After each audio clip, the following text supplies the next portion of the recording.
Hello बच्चों, units and measurement का next topic है dimensions of a physical quantity. Extremely important topic for entrance examination. तो आपको ये टॉपिक एकदम अच्छे से समझना है and I will try to explain this topic very slowly because इसका अंडरस्टैंडिंग बहुत ही इंपॉर्टेंट है। Every physical quantity has dimensions. हर एक फिजिकल क्वांटिटी का डायमेंशन होगा। फिर वो क्वांटिटी फंडामेंटल भी हो सकता है और डिराइव भी हो सकता है। सबसे पहले डायमेंशन का डेफिनेशन क्या है। डेफिनेशन तो मैं यहाँ पे रीड कर रहा हूँ, फिर जैसे हम लोग एक एक डायमेंशन फाइंड करेंगे आपका ये जो डायमेंशन डेफिनेशन का अंडरस्टैंडिंग है वो एकदम क्लियर हो जाएगा। बच्चों, डायमेंशंस होते हैं पावर्स टू विच फंडामेंटल या base units are raised to obtain unit of a physical quantity. इसका मतलब डायमेंशन जो है ना वो पावर्स होंगे। किसके पावर्स होंगे? फंडामेंटल क्वांटिटीज के। और इन पावर से हमको क्या पता चलेगा? किसी भी फिजिकल क्वांटिटी का यूनिट पता चलेगा।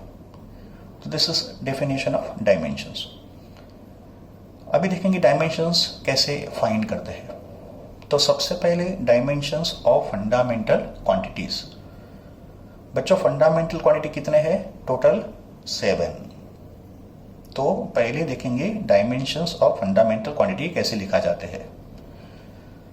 Number 1, length. तो डायमेंशन ऑफ लेंथ को लिखा जाएगा in the form of L। It is L to the power 1। यहाँ पे L का पावर 1 है, बट वो जो पावर 1 है उसको नहीं लिखा तो भी चलेगा।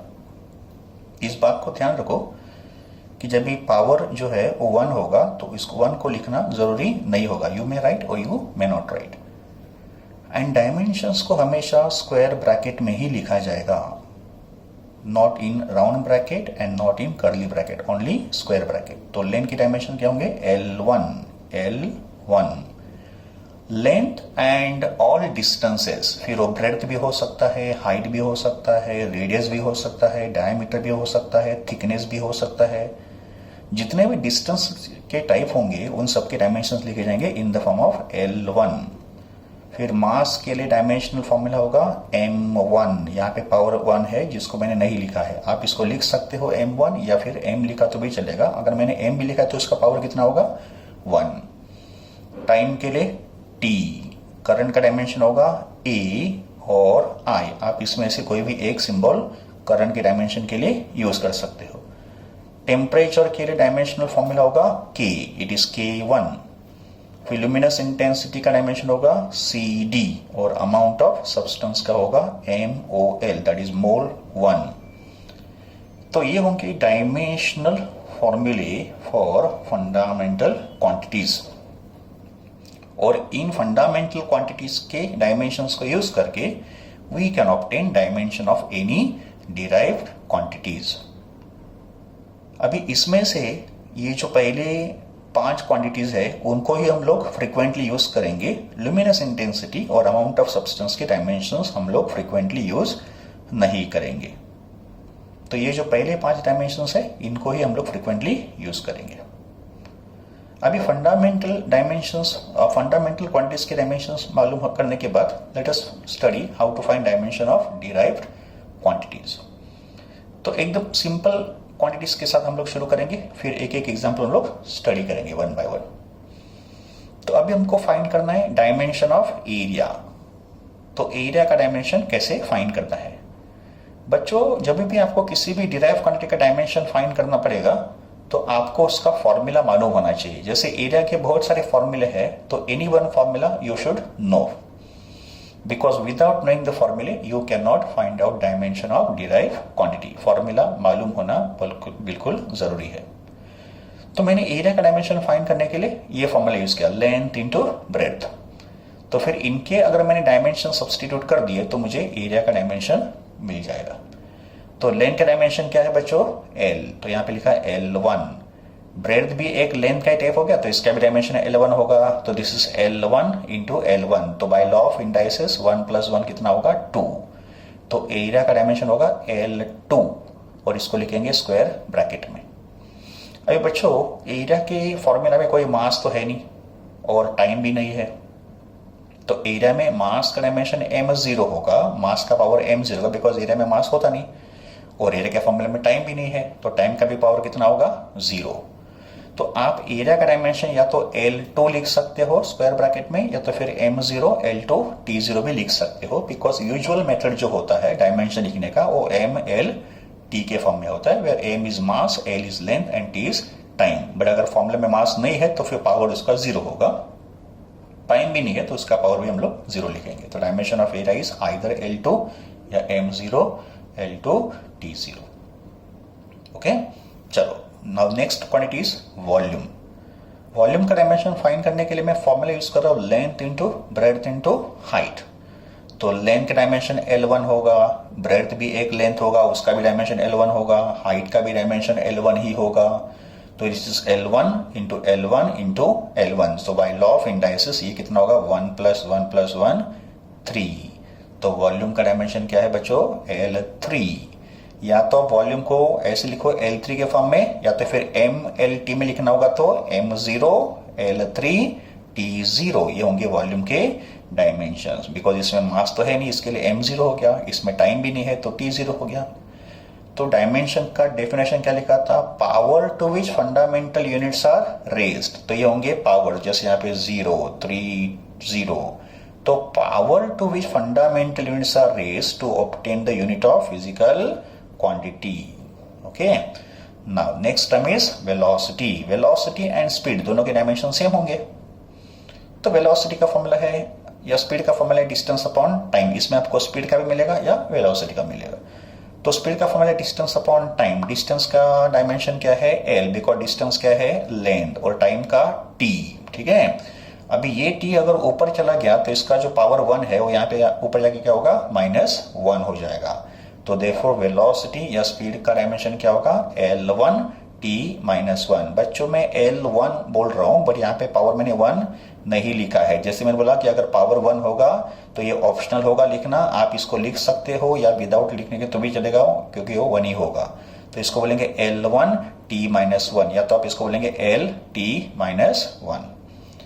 नेक्स्ट क्वांटिटी है acceleration. Acceleration is velocity upon time. Velocity का डायमेंशन मिल गया, वो कितना था L T -1। तो वेलोसिटी का डायमेंशन सब्स्टिट्यूट कर दिया और टाइम का भी डायमेंशन सब्स्टिट्यूट कर दिया। तो एक्सेलरेशन का डायमेंशन क्या है बच्चों L T -2। ये T ऊपर जाएगा तो T -2 हो जाएगा। ठीक है, तो एक्सेलरेशन इज L T -2। यहाँ पे मास नहीं है फॉर्मूला में, इसके लिए m गायब है। आपको लिखना होगा तो आप इसको इस तरह लिख सकते हो m0 L1 T -2। इसके बाद होगा फोर्स का डायमेंशन। फोर्स का फॉर्मूला है mass into acceleration. Dimension find करने के लिए फॉर्मूला का नॉलेज होना बिल्कुल जरूरी है। फिर मास का डायमेंशन क्या है m। एक्सेलरेशन का तो हमने डायमेंशन फाइंड कर दिया, वो कितना था L T -2। तो फिर ये मैंने यहाँ पे सब्स्टिट्यूट कर दिया। तो therefore dimension of force become m1 L1 T -2। वैसे वर्क, एनर्जी, हीट, इन तीनों के डायमेंशंस सेम होते हैं बिकॉज तीनों के यूनिट्स भी सेम है। तो व्हाट इज वर्क का फॉर्मूला? वर्क का फॉर्मूला है फोर्स इनटू डिस्प्लेसमेंट। अभी फोर्स का तो डायमेंशन पता चल गया, तो इस फोर्स का डायमेंशन मैंने यहाँ पे सब्स्टिट्यूट कर दिया। और डिस्टेंस का डायमेंशन क्या होगा L, बिकॉज डिस्टेंस तो लेंथ है।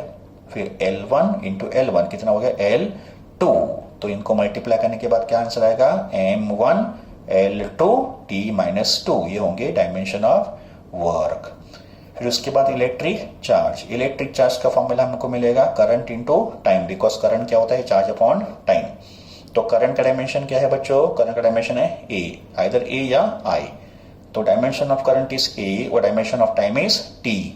तो देयरफॉर डायमेंशन ऑफ चार्ज क्या हो गया m0 L0 T1 और A1। इसमें मास भी नहीं है और लेंथ भी नहीं है। फिर आएगा एंगल। एंगल का फॉर्मूला है बच्चों arc upon radius. This is formula for angle. Angle is arc upon radius. Arc क्या है? एक लेंथ है, तो आर्क का डायमेंशन हो गया L1। रेडियस भी एक लेंथ है तो उसका भी डायमेंशन क्या हो गया L1। तो L1 अपॉन L1 क्या हो जाएगा L0। तो एंगल का डायमेंशन हो गया m0 L0 T0। इसका मतलब एंगल में डायमेंशंस नहीं होते, तो एंगल क्या है, डायमेंशनलेस क्वांटिटी है, तो एंगल हैज नो डायमेंशन, तो it is m0 l0 t0। बच्चों आपको ये डायमेंशंस मेमोराइज करने हैं, तो आप वीडियो को थोड़ी देर के लिए पॉज करो और इन डायमेंशंस को प्रॉपर्ली मेमोराइज करो, बिकॉज अगर आपको ये डायमेंशंस मालूम होंगे तो आप बाकी और वैल्यूज के डायमेंशंस फाइंड कर पाओगे। तो you have to memorise this dimensions, तो please memorise this dimensions and then we can proceed further. अभी तक हम लोगों ने लर्न किया कि फंडामेंटल क्वांटिटीज और डिराइव क्वांटिटीज के डायमेंशंस कैसे फाइंड करना है, and we also discuss some of the examples of derive quantities. वैसे we can find out dimension of any derive quantity, but किसी भी डिराइव क्वांटिटी का अगर आपको डायमेंशन फाइंड करना है तो आपको उसका फॉर्मूला मालूम होना चाहिए।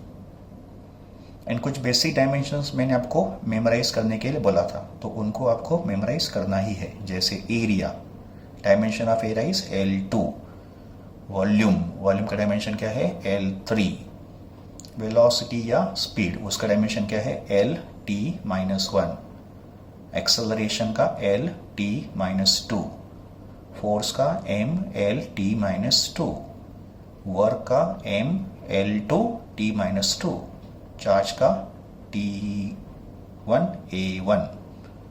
तो इन डायमेंशंस को आपको मेमोराइज करना ही है।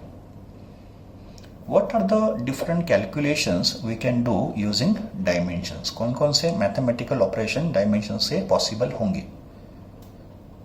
एडिशन या सब्ट्रैक्शन इज नॉट अलाउड, का मतलब आप किसी भी दो डायमेंशन को ऐड या सब्ट्रैक्ट नहीं कर सकते, इट इज नॉट अलाउड।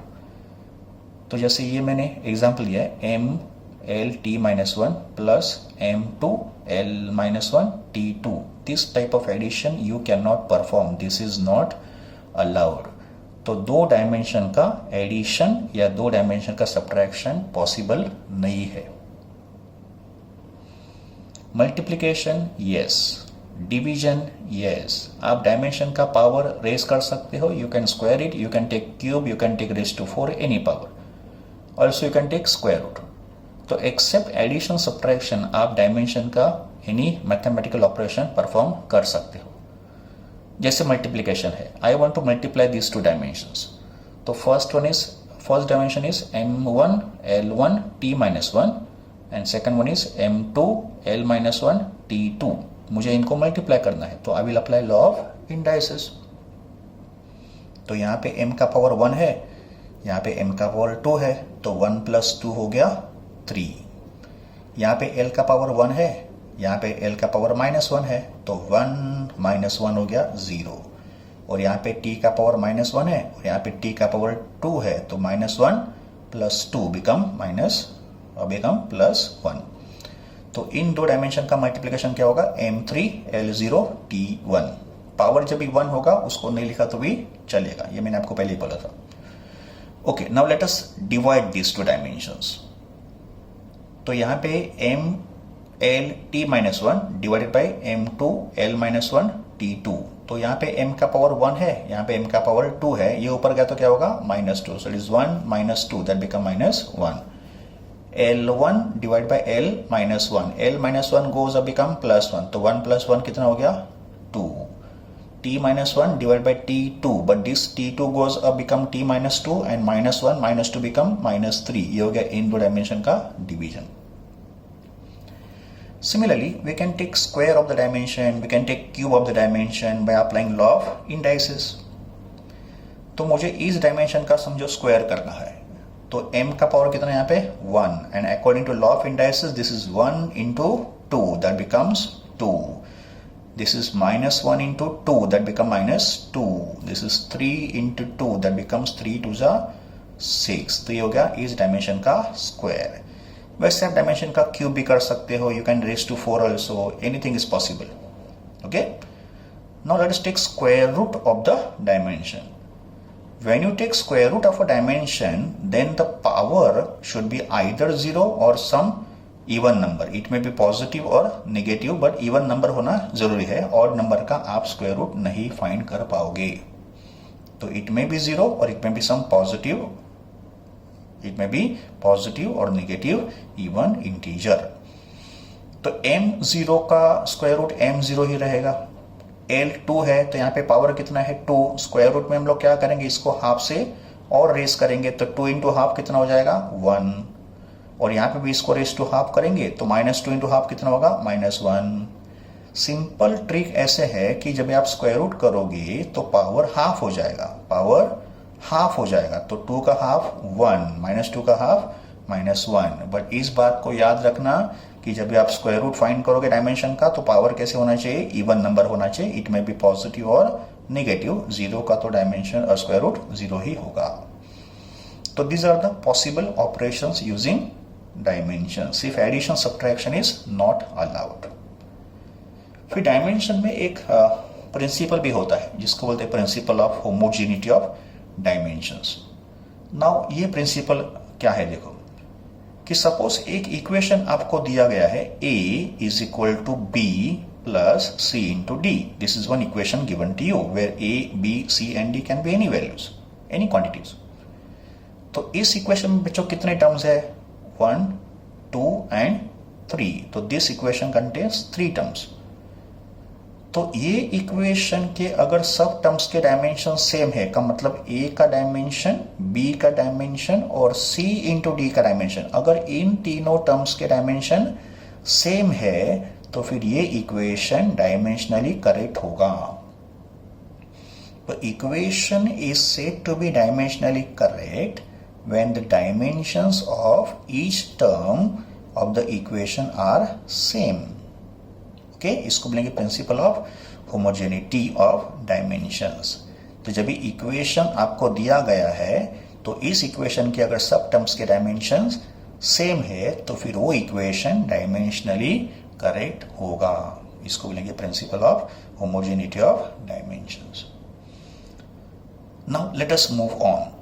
अभी हमको स्टडी करना है यूजेस ऑफ डायमेंशंस. ये जो हमने डायमेंशन स्टडी किए उसके यूजेस क्या है या एप्लीकेशंस क्या है. तो what are the application या uses of dimension? There are total 3 uses of dimensions. Number 1, to check the correctness of a physical equation. आपको एक equation दिया गया है तो ये equation correct है कि incorrect है, that you can check using dimensions. Second use है to convert the unit of a physical quantity from one system of unit into another system of unit.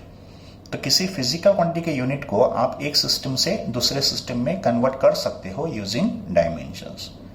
And the third use है to derive the relation between different physical quantities. हम लोग हर एक use को example के साथ study करेंगे. Okay, तो one by one will discuss each of this uses with the help of example.